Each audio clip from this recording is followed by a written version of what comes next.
2025년 한 해에 우리 행복한 우리 교회 성도님들 가정과 또 자녀들과 또 하시는 모든 일들 위해 하나님의 은혜가 충만하시기를 예수 그리스도의 이름으로 축원합니다. 2025년 첫 번째 주일 우리가 가장 먼저 살펴보게 된 인물은 바로 라합이라는 여성입니다. 이 라합은요, 일단 아모리 사람이에요. 아모리 사람. 아모리 족속은 하나님께서 반드시 멸해라고 말씀하셨던 약속의 땅 가나안 땅에 남아 있었던 가나안의 7 족속 중 한 족속입니다. 거기다가 이 아모리 족속은 그 7 족속 중에서 가나안에 남아 있는 7 족속 중에서 가장 강력한 족속이 바로 아모리 족속인데, 이 라합이라는 여성은요, 이 아모리 사람이다라고 이렇게 얘기합니다. 그리고 이 라합이라는 여자는요, 여리고 사람이라고 이렇게 성경이 가르쳐 주고 있습니다. 어떤 전쟁이든 가장 첫 번째 하는 전투, 첫 전투가 진짜 중요하잖아요. 모든 전투의 성패를 가르기 때문이죠. 가나안에서 가장 강력한 성이었던 여리고는 가장 강력한 성이었습니다. 그리고요, 하나님이 가장 먼저 진멸하라고 명령하셨던 첫 번째 성이 여리고 성이었는데, 이 라합이라는 여성은 그 여리고 성에 살고 있던 여성이었습니다. 그리고 이 라합은요, 창녀였습니다. 여호수아 2장 1절 한번 읽어볼까요? 읽어주십시오. 시작.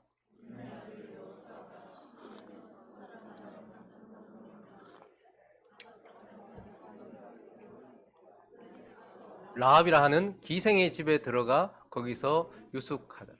여기 이제 처음 라합이라는 여성이 등장하고 있는데, 이 라합을 뭐라고 말합니까? 라합이라고 하는 뭐다? 기생.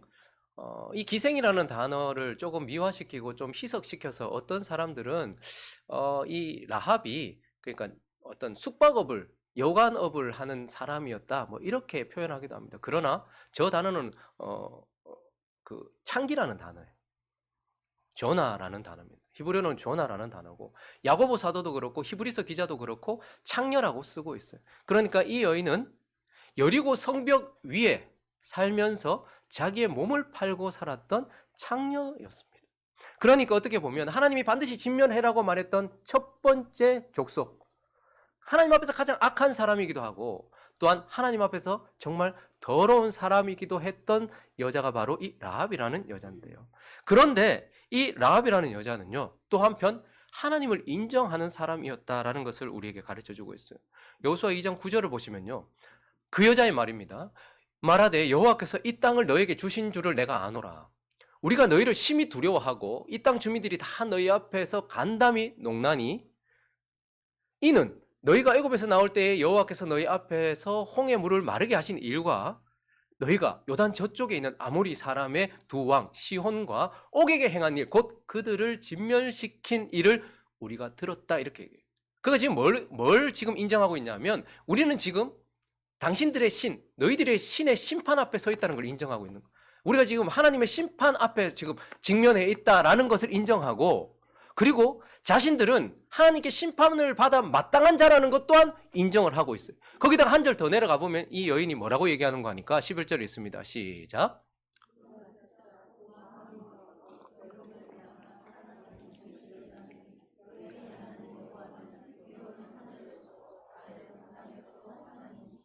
아무리 족속인 이 여인이 하나님의 심판 앞에 서 있고 우리는 심판받아 마땅하다는 것을 인정하고 난 이후에 내 마음이 녹았고, 그로 말미암아 내가 정신을 차릴 수 없는데, 내가 한 가지 확신하는 것은 내가 지금까지 섬기던, 우리 민족들이 섬기던 신이 아니라 너희의 하나님 여호와가 위로 하늘에서도 땅에서도 신이다, 진정한 참 하나님이다 라는 것을 내가 인정한다라고 말했던 이 라합은 하나님을 인정한 여인이었습니다.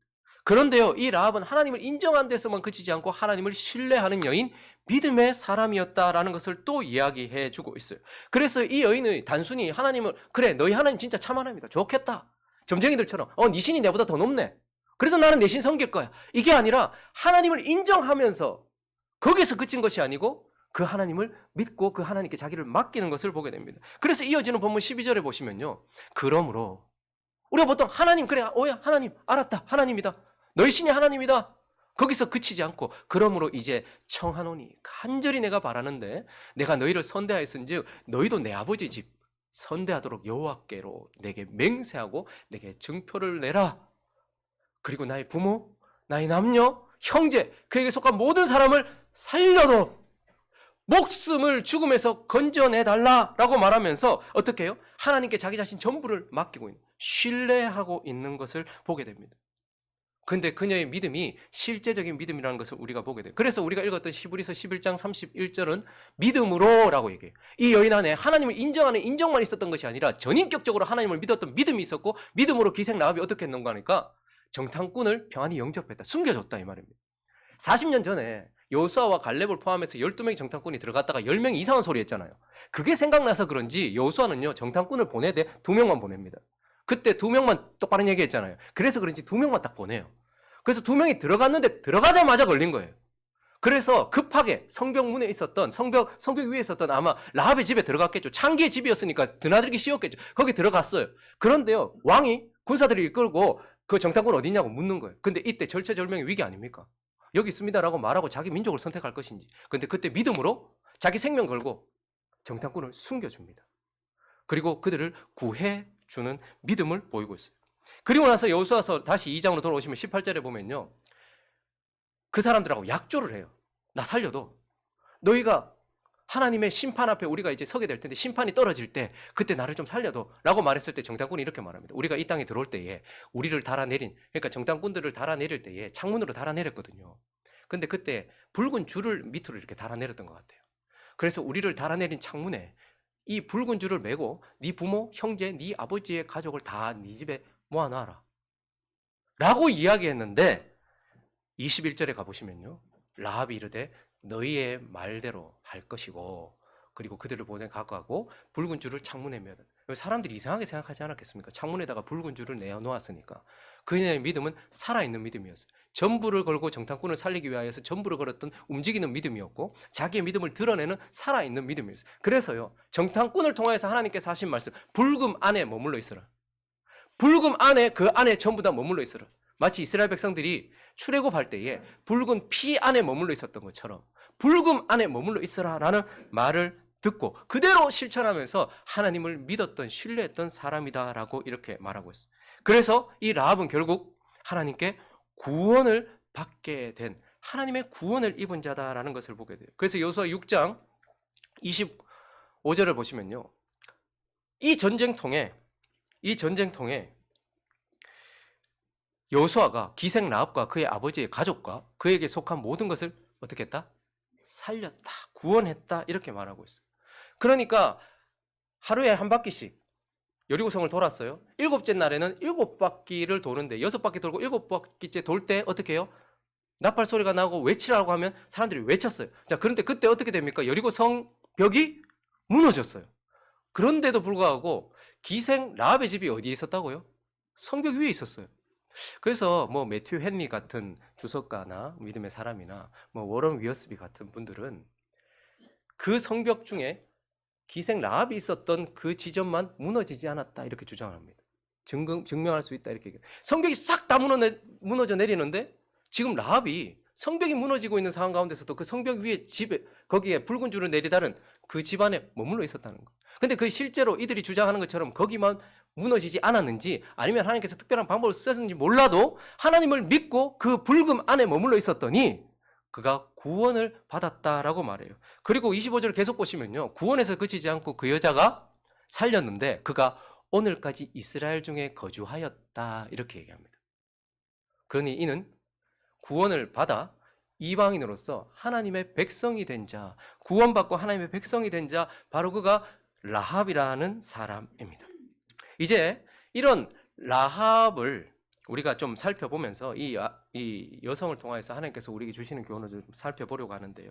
이 라합이라는 인생이 보여주는 것이 무엇인지 한 2가지 정도 오늘 말씀을 나누려고 합니다. 첫 번째는요, 이 라합은 하나님의 자비와 은혜를 보여주는 자다라는 것을 오늘 말씀을 통해서 우리는 알게 됩니다. 많은 사람들이 이 여호수아서를 보면서, 심지어 믿는 사람들까지도 이 여호수아서 때문에 하나님을 매우 많이 오해합니다. 여호수아서에 나타나는 하나님은 전쟁을 즐기는 하나님이요, 사륙을 일삼는 하나님이요, 어린아이부터 노년에 이르기까지 모두 다 칼로 진멸하라고 말하는 무자비하고 사륙을 즐기는 피해 굶주린 하나님처럼 보이니까 사람들이, 믿는 사람들조차도 이 여호수아서에 나오는 하나님을 보면서 많이 오해합니다. 그러나 실상은 가나안 전쟁을 통해서 하나님은 이 전쟁이 시작됨으로 인하여서 하나님의 오래 참으심과 특별히 하나님의 공의를 사실은 보여주신 것입니다. 창세기 15장 16절을 보시면 하나님께서 이렇게 말씀하셨어요. 아브라함과 언약을 맺을 때에 내 자손은 4대 만에 이 땅, 약속의 땅, 가나안 땅으로 돌아올 것이다. 4대면 400년을 말하는 거예요. 이는 왜 그러냐면 하나님의 백성들이 약속의 땅에 들어가는 것과 아모리 족속의 상태와 연결이 되어 있다. 이렇게 말해요. 그러니까 하나님은 하나님의 백성들에게 약속한 땅에 반드시 들여보낼 거다. 그런데 그 지점이 어느 지점이냐 하면 아모리 족속의 제약이 아직까지 가득 차지한, 내가 아직까지 아모리 족속을 참아주고 있다는 거예요. 하나님께서 그렇게 말씀하시는 거예요. 그러니까 하나님의 귀한 하나님의 백성들이 약속의 땅을 얻는 것이 아모리 족속 세상 사람들의 죄악이 관영하여서 하나님이 도저히 참을 수 없을 때가, 그래서 지금 하나님 뭐 하고 계시다는 거예요. 사실은 아모리 족속이 돌아오기를 기다려주고 있다는 거예요. 지금도 마찬가지 아닙니까? 가나안 백성들에게, 하나님의 백성들에게 약속의 땅이 이렇게 한 대만 해도 아니고 두 대만 해도 아니고 3대도 아니고 4대 만에 이렇게 걸렸던 이유처럼, 그 이유가 아모리 족속을 구원하기 위해서 한 명이라도 돌아오기를 기다리시는 하나님의 은혜 때문이었던 것처럼 지금도 마찬가지 아닙니까? 구원받은 저와 여러분에게 새하늘과 새 땅이 아직까지 이루어지지 않은 이유는 뭐죠? 세상에 구원받을 사람들을 아직까지 기다리고 계시기 때문에, 한 명이라도 하나님께서 돌아오시기를 기다리고 계시기 때문에, 그래서 복음이 땅끝까지 전파되어 한 명이라도 돌아올 때까지 하나님은 아직까지 우리에게 새하늘과 새 땅을 허락해 주지 않은 거예요. 그러니까 가나안 전쟁이 일어나는 지점에서 하나님은 자기가 가장 사랑하는 백성들이 이집트에서 호의호식하고 있었던 것이 아닙니다. 종살이하고 있는 그 아픔을 뻔히 보시면서도 자기 자식의 아픔을 감내해가면서도 어떻게 해요? 아모리 족속을 기다려주고 계셨다라는 거예요. 400년 동안.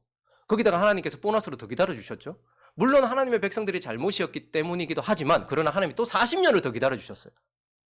이스라엘 백성들이 광야에서 40년 동안 장래 행렬을 하는 걸 뻔히 보시면서도 하나님은 또 40년을 아모리 족속들을 기다려주셨다는 거예요. 그래서 이 전쟁이 터지는 순간 우리는 하나님이 얼마나 오래 참으셨는가. 누군가가 심판을 받을 때 우리는 심판하시는 하나님의 잔인함이 아니라 그 심판이 이루어지기 전까지 그의 더럽고 추악함, 오래 참으심, 하나님의 오래 참으심, 이게 드러난단 말이에요.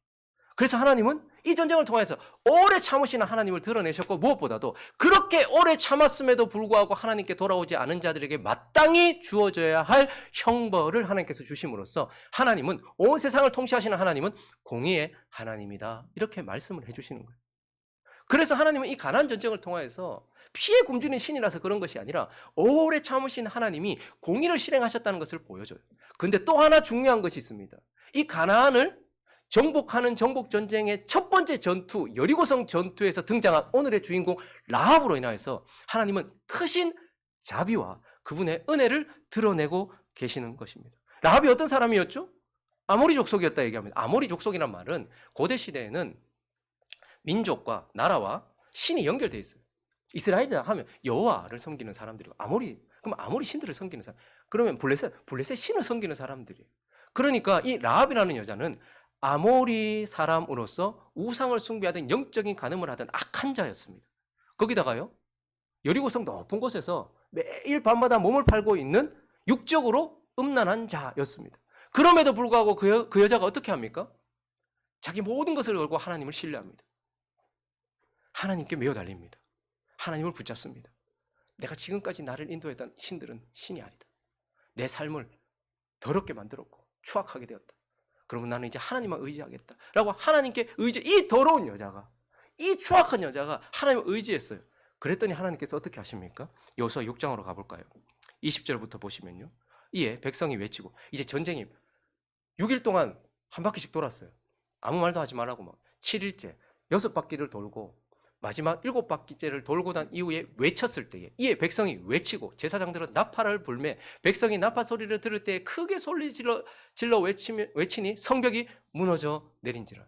백성이 각기 앞으로 나아가 그 성에 들어가서 그 성을 점령하고, 여러분 지금 정신이 있었겠습니까? 없었겠습니까? 성벽이 무너져 내렸습니다. 적들이 눈에 보입니다. 칼을 들고 들어가서 이제 점령을 해야 되는 그 정신없는 상황이에요. 계속요. 그 성 안에 있는 모든 것을 완전히 바치되 남녀노소 소와 양과 나귀를 칼날로 멸하니라. 이렇게 심판이 시작되고 있어요. 여호수아가 그런데 그 땅을 점탐한 두 사람에게 이르되 빨리 기생의 집에 들어가서 어쩌면 매튜 헨리가 주장하는 것처럼 모든 성벽이 무너져 내렸는데 무너지지 않은 그 부분에 있는 그 집, 붉은 줄 안에 들어있는, 붉음 안에 머물고 있는 그 집에 들어가서 너희가 그 여인에게 맹세한 대로 그와 그에게 속한 모든 것을 이끌어내. 여러분, 사람이 정신없다 보면 겨우 기생하고 약속했는 게 뭐 그렇게 중요합니까? 장녀 하나 죽이는 게 뭐 그렇게 대수라고. 그런데 이 순간에 그 끌어내라 하며 어떻게 해요? 정탐한 젊은이들이 들어가서 라합과 그의 부모와 그의 형제와 그의 속한 모든 것을 이끌어내고 또 그의 친족도 다 이끌어내어 그들을 이스라엘 진영 밖에 두었다. 이렇게 얘기해요. 하나님이 지금 이 여리고성 전쟁이 터졌을 때 첫 번째 전투에서 하나님을 믿고 하나님을 신뢰하고 하나님께 자기 전부를 맡긴 사람을 구원해 내셨어요. 그래서 그 여자, 여러분, 우리도 뭐 애들하고 약속한 거 쉽게 막 그냥 미안하다. 누구하고 약속하고 쉽게 막 그러잖아요. 그런데 아모리 족속의 창녀하고 약속했던 것이 뭐 그리 중요하다고 이 첫 번째 전투를 하고 있는 중에 여수아를 통하여서 그들을 건져냈냔 말이에요. 다 건져냈다 이 말입니다. 그래서 사실 여리고성 전투를 다시 보면요, 여리고성 사람들을 죽이는 이야기가 아니에요. 여리고성에 있는 하나님의 백성을 살려내는 구원 이야기예요. 다시 한번 이야기를 보십시오. 여리고성 전투를 딱 보면 라합 살리는 이야기구나 라는 것이 드러나요. 그래서요, 하나님은 이 첫 번째 전투의 라합을 통해서 하나님께서 하나님을 믿고 하나님께 신뢰한 440년을 기다렸을 때 하나님께 돌아온 그 라합이라는 여자를 구원하는 이야기예요. 그래서 가나안 사람들을 죽이는, 여리고성 사람들을 죽이는 이야기가 아니라, 사륙 이야기가 아니라 그 속에서 하나님을 믿고 의지했던 라합을 살리는 구원 이야기고, 이 라합이라는 여자가 창기임에도 불구하고 이방인임에도 불구하고 하나님께 자기 자신을 맡겼을 때 하나님이 그를 붙들어주면서 라합이 그렇게 서 있는 것을 보면서 하나님은 뭘 얘기하는 거예요? 누구든지 내게로 나오라는 거예요. 창녀라도 내게 나와라. 내가 창녀도 내가 건져줬는데 그런데 누구도 건지지 못하겠느냐라고 말하면서 모든 사람들을 초청하는 이야기가 바로 여리고성 전투 이야기다라는 것입니다. 그러니까 라합을 통해서 하나님 뭐 보여주신 거예요? 하나님이 얼마나 자비하신지. 심판받아 마땅해요. 사람이 참다 보면 터집니다. 440년 참았어요. 팍 터질만 하잖아요. 그런데도 불구하고 그 여인이 하나님, 붉은 줄을 붙들고 붉음을 붙들었을 때 창녀임에도 불구하고 안아주시는 그분의 하나님의 자비, 그리고 그를 하나님의 백성 안으로 들이시는 하나님의 은혜, 이것이 이 여인을 통해서 드러난다라는 거예요. 올해를 시작하기 전에 2024년을 보내면서 마지막 한 2달은 계속 하나님께 똑같은 질문을 드렸습니다. 사실 2024년도는 국가적으로도 그렇고 뭐 세계적으로도 그렇고 2024년가 맞춰지는 지점까지도 국가적으로 정말 정신이 없었어요. 몇백 명이 국가 애도 기간으로 이렇게 한 해를 마친 건 처음 아닐까 싶은데, 근데 제 개인적인 삶에도 좀 많이 힘들었어요. 1월을 시작하면서부터 몸에 이상한 것을 느끼면서 참았고 뭐 그러다가 뭐 여러 가지 상황들을 만났어요. 그래서 올해를 보내기 전에, 그러니까 2024년 작년에 보내기 전에 하나님께 같이 묻고 싶은 거, 듣고 싶은 말이 있었어요. 계속 그 질문을 2달 정도 했었어요. 하나님, 왜 저를 목사로 부르셨습니까? 하나님, 왜 저를 목사로 불러주셨습니까? 이 질문을 제가 계속 드렸어요. 우리 주님 대답을 빨리 하실 때도 있죠. 사람을 통해서, 상황을 통해서. 그런데 이런 질문엔 대답을 잘 안 하시는 경향이 있습니다. 저는 애가 타는데 계속 물었어요. 하나님, 사실은 난 진짜 목사가 뭔지도 모르고 목사가 됐습니다. 2006년 기억하시죠? 주님이 저를 인격적으로 만나주셨을 때. 그때 제가 주님이 너무 좋고 우리 하나님이 너무 좋아서 그냥 거의 1년을 교회에서 살다시피 하면서 찬양하고 기도하고, 그래서 거기 있었던 담임 목사님하고 막 청년부 목사님이 형 저 적하다가 저거 목사 되는 거 아닌가 막 이렇게 걱정을 했다는 거예요. 근데 저는 그때 그런 마음 전혀 없었어요. 그냥 주님이 좋아서 찬양하고 기도하고 그렇게 한 1년을 보냈어요. 근데 2007년에 제가 그냥 주님이 너무 좋아서 주님, 저 목사가 되겠습니다. 그때는 진짜 뭣도 모르고 했어요. 그리고 목사로 살면서도 그냥 부교육자로 있을 때는 몰랐어요. 그런데 물론 이렇게 행복한 우리 교회에서 사역을 하다 보니까 저는 목사에 어울리는 사람이 아니에요. 안 맞는 사람이에요. 너무 약해. 그리고 좀 목사는 목양을 하는 사람이잖아요. 온유하고 겸손하고 좀 부드럽고 따뜻하고 좀 넓고 좀 이런 성향이 있어요. 저는 천성적으로 그런 사람이 아니에요. 하나님, 저는 목사의 자질을 가지고 있지 않은 사람입니다. 그러다 보니 이렇게 막 아둥바둥 하다가 이렇게 쓰러지기도 한 거 아니겠습니까? 근데 왜 하나님 저를 목사로 부르셨습니까? 대답을 안 하세요. 그리고 한 해가 지나갔어요. 근데 새해를 맞이할 때쯤 주님이, 저는 좀 그런 건 있어요. 주님이 대답하실 때까지 그거 놓지 않는 건 있어요. 2025년을 딱 시작하면서 새해가 밝고 며칠이 지났을 때 주님이 드디어 저에게 말씀하셨어요. 나는 네가 목사가 되겠다고 했던 그때에 너는 결코 목사에 적합한 사람이 아니라는 걸 누구보다 잘 알고 있었다. 그래서 내가 너를 목사로 불렀다. 나는 약한 자를 통해서 내 강함을 드러내는 자지, 강한 사람을 통해서 내 강함을 드러내는 자가 아니야. 나는 네가 2007년 갑자기 목사가 되겠다고 했을 때에 너만큼 목사에 적합하지 않은 사람은 없다는 걸 확실하게 알고 있었다. 그래서 너를 목사로 불렀다. 나는 약한 사람을 통해서 강함을 드러낸다. 난 그리고 모난 사람을 바꾸어 만들어서 내 능력의 큼을 드러낸다. 그리고 나는 실패하고 무너지고 뭐 저런 게 다 있나 싶은 사람을 끝까지 버리지 않으므로 내 자비를 드러낸다. 세상은 실수하고 넘어지고 잘못하면 그 자리를 당장 버려버리지만 나는 그런 사람들 하나하나 붙들면서 하나님이 얼마나 사랑이 크기에, 은혜가 크기에 그냥 그대로 저 사람을 계속 두고 있나, 그것을 통해서 하나님의 자비를 드러낸다. 우리는 우리의 강함으로 하나님의 강함을 증명하고 싶습니다. 그리고 나의 나음으로 하나님이 얼마나 능력이 있고 좋으신 분인지를 보여주고 싶어요. 그러나 하나님은 그렇지 않다고 말합니다. 여리고 성에는 힘 있고 돈 있고 능력 있고 고귀한 사람들이 있었지만, 그러나 딱 한 사람이 하나님께 반응을 했어요. 가장 천하고 더러운 사람, 라합이라는 사람이 그래도 하나님 좋다고 하나님께 메어 달렸어요. 나는 하나님이 좋습니다. 그랬더니 하나님이 어떻게 하시는 거예요? 그 여자를 들어서 구원해 주심으로 인하여서 하나님의 자비가 얼마나 큰지, 얼마나 하나님의 사랑이 많으시기에 440년 동안 돌아오지 않았음에도 불구하고 자기 몸을 팔면서 더럽게 살았음에도 불구하고 하나님께 돌아서면 그 여인을 붙들어 주시는가. 하나님은 이 라합을 통해서 자신의 자비와 크신 은혜를 보여주시는 것이고, 그래서 라합이라는 인생이 그냥 거기 서 있는 것만으로 무엇이 드러나는 거예요?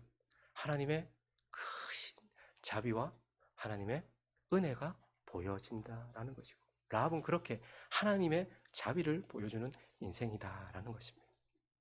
그리고 또 하나, 이 라합은 무엇을 보여주는 인생인가? 바로 그렇게 크신 은혜를 입은 그리스도인이 어떤 모습이, 참 그리스도인의 모습을 보여주는 자다, 은혜 입은 자의 모습을 보여주는 자다라고 우리에게 말씀하고 있어요. 라합은 그 존재 자체로 하나님의 은혜의 크심을 보여줍니다. 그런데요, 또 한편 동시에 라합은 은혜 입은 그리스도인이 어떻게 바뀌는지, 은혜 입으면 진짜 참 그리스도인이라고 말할 수 있는 사람은 어떤 모습을 가지고 있는지를 우리에게 명확하게 보여주는 사람입니다. 먼저 라합은요, 은혜를 입고 우상을 버렸습니다. 여호수아 6장 25절 다시 한번 읽어주시겠습니까? 시작.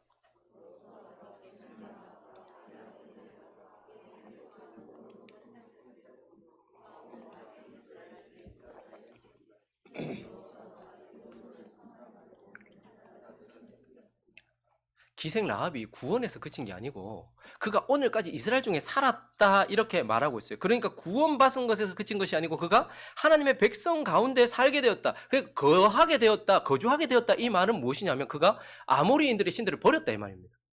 왜냐하면 방금도 말씀드렸던 것처럼 고대인들은 민족, 나라와 신이 연결되어 있어요.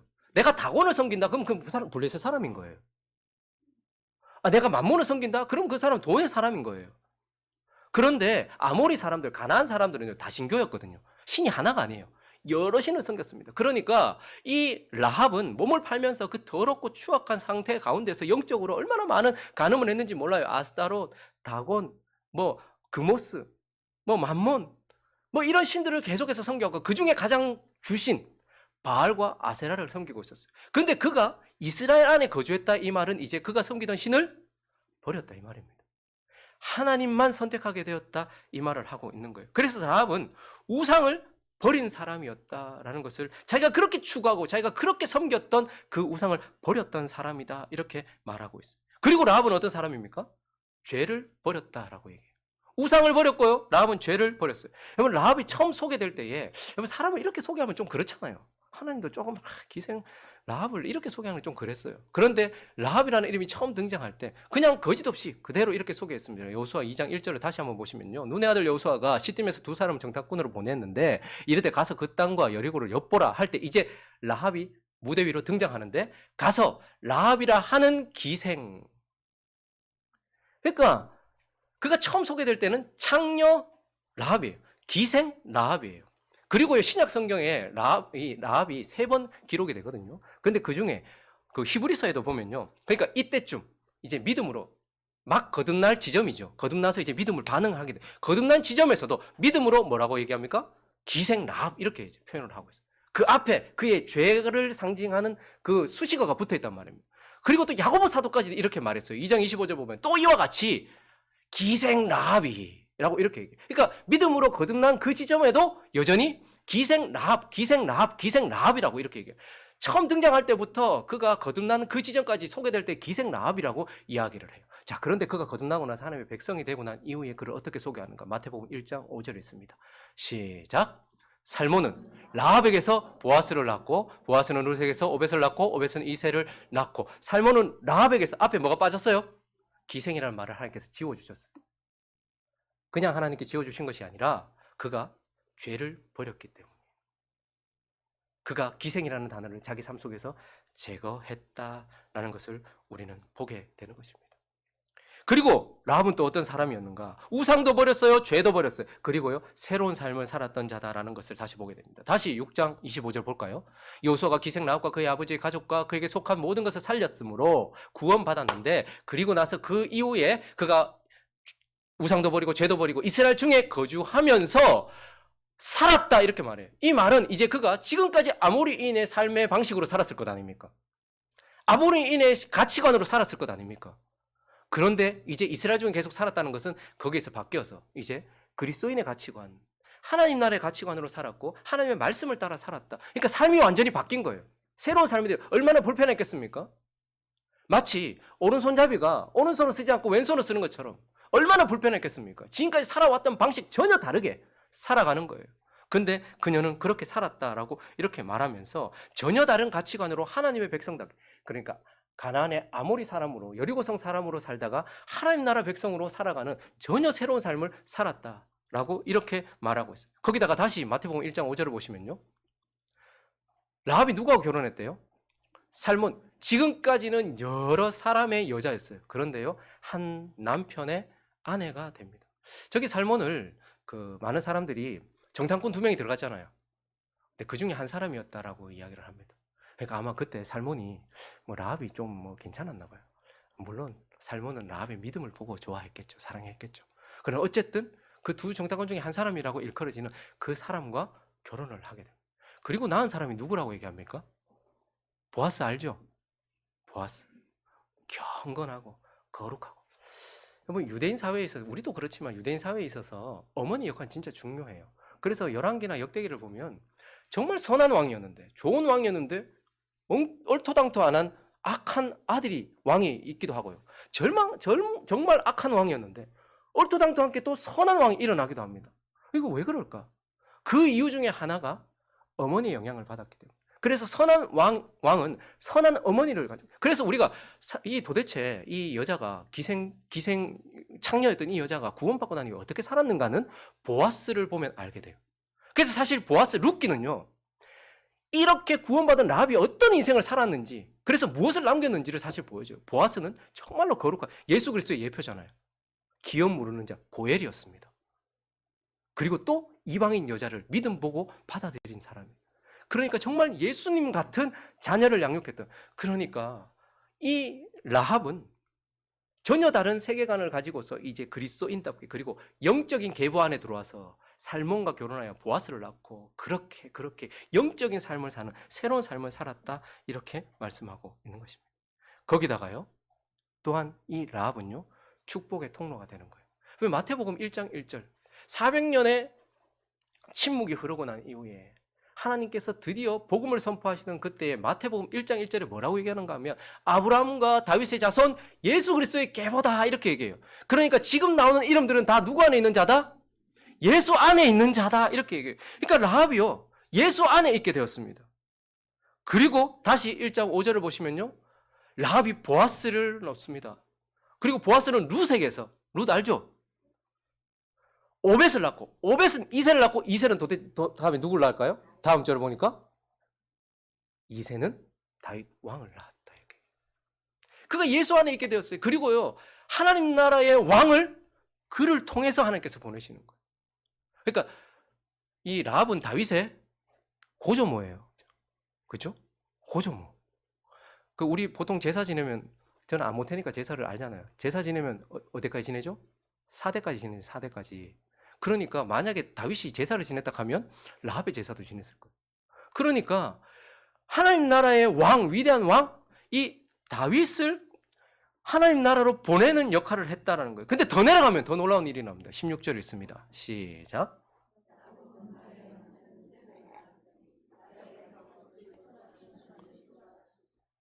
라합을 통하여서 누가 온 거예요? 누군가의 삶에 예수가 온 거예요. 저와 여러분의 삶에 예수가 온 거예요. 그러니까 라합은 이렇게 축복의 통로, 가장 귀한 지극히 높은 곳에서는 하나님께 영광, 땅에서는 기뻐하심을 입은 사람들 중에 평화를 주는 최고의 선물 예수 그리스도를 누군가한테 주는 축복의 통로가 되면서 이 라합은 은혜 받은 자의 마땅한 모습을 보여주고 은혜 받은 자가 마땅히 어떠해야 되는지를 보여주면서 오늘 이 라합을 통해서 하나님 우리에게 2025년을 시작하면서 너희가 이뤄야 된다라고 말씀하고 있는 겁니다. 그래서 저와 여러분은 뭐 해야 될까요? 은혜를 입었으므로 우상을 버려야 하는 것입니다. 우상이 뭐예요? 우상은 나를 잡아 끄는 힘, 나를 움직이는 힘이에요. 눈 딱 뜨는 순간 가장 먼저 생각나고 일을 하면서도 그거 하고 싶어서 그게 우상이에요. 하나님 아닌 다른 것이 우상이에요. 나를 움직이는 힘이에요. 라합이 그 시대의 우상들을 버렸던 것처럼 우리는 현대판 우상들을 버려야 됩니다. 현대판 우상들은 어떤 것이 있을까요? 돈, 명예, 성, 인기, 평판, 재미. 그러면 사람이 사람을 죽였어요. 인터뷰를 했습니다. 왜 죽였어요? 심심해서. 진짜 그 사람 진짜로. 사람을 죽이니까 재밌다는 거예요. 성폭행 왜 합니까?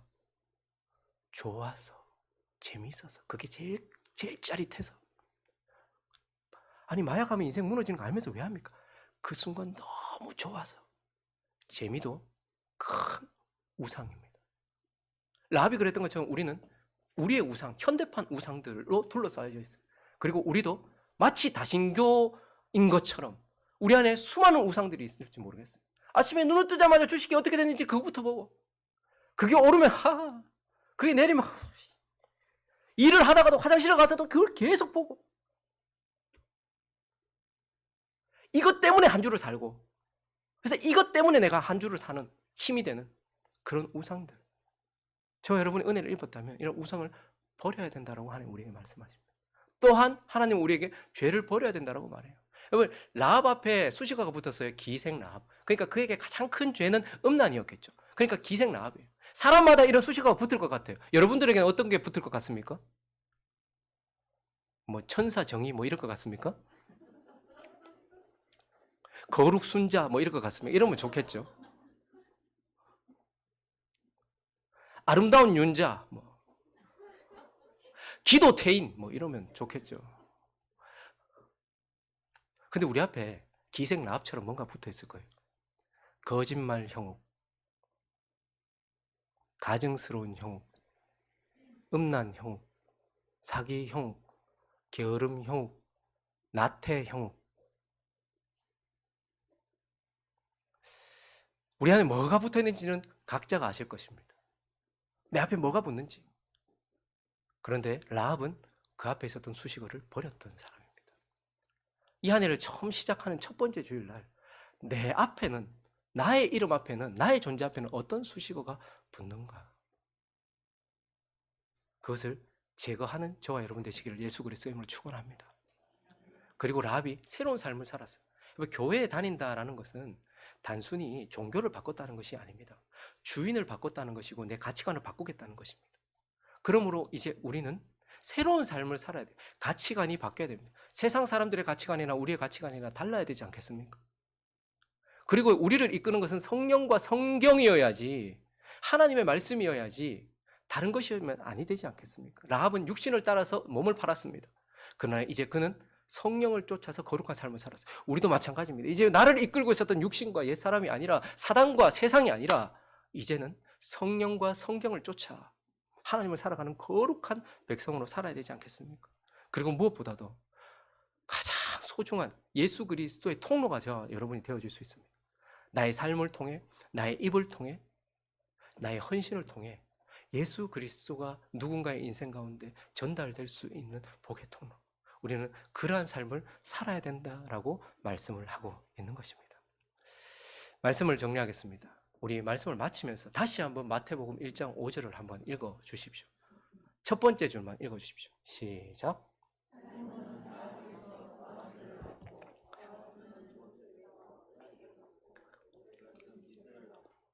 꼭 한 줄만 읽어달라고 해도 두 줄까지 다 읽어주시는 이 한 절에 하나님의 크신 은혜가 담겨 있는 게 보이십니까? 유대인들은요, 여자를 족보에 넣지 않습니다. 띄워놔 주십시오. 절대 유대인들은 여자를 족보에 넣지 않습니다. 근데요, 여자가, 그리고 진멸당했던 아모리 족속 사람이 거기다가 평생을 장녀로 살았던 이 여인이 어디 안에 들어와 있는 거예요? 예수 안에 들어와 있는 거예요. 근데 예수는 이 여인을 품는 것을 부끄러워하지 않으셨습니다. 이 한 절 안에 하나님의 크신 자비와 은혜가 담겨 있는 것이죠. 그런데 또 한편 이 한 절 안에 그런 크신 은혜를 받았던 라합의 치열함이 또한 담겨 있습니다. 여호수아서를 기록했던 자도 기생 라합이라고 말하고, 야고보도 기생 라합이라고 말하고, 히브리서 기자도 기생 라합이라고 말하는데, 그러나 하나님은 그를 라합이라고 말하는 거예요. 자신의 신을 버렸던 치열함, 자신의 더러운 죄를 버렸던 치열함, 자신의 삶을 바꾸었던 치열함, 그리고 영적인 삶으로 축복의 사람이 되는 그런 치열함이 저기에 담겨 있는 거예요. 그래서 기생 라합이 아니라 라합에게서 보아스를 낳았다라고 말하는 그리스도인 된 은혜 받은 그 여인의 치열함도 저기에 담겨 있는 것입니다. 야곱이라는 사람이 이스라엘이라는 존재의 변화, 신분의 변화를 가지는 건 매우 중요합니다. 그러나 기생 라합이 되는 것 또한 상태의 변화, 기생이었던 라합이 되는, 거룩한 라합이 되는 상태의 변화. 우리는 하나님의 은혜로 신분의 변화가 있습니다. 그러나 동시에 이제 저와 여러분에게는요, 앞에 붙어 있었던 수식어를 떼고 기생 라합이 되는 그러한 상태의 변화가 여기에 기록된 것처럼 저와 여러분의 삶에 이러한 변화가 있어서 은혜 입은 자답게 살아가는 치열함과, 그리고 그러한 치열함 가운데 주시는 은혜로 말미암아서 우리의 삶에 변화된 증거들을 보여주는, 그래서 하나님만 사랑하는 행복한 우리 교회와 2025년이 되시기를 예수 그리스도 이름으로 축원합니다.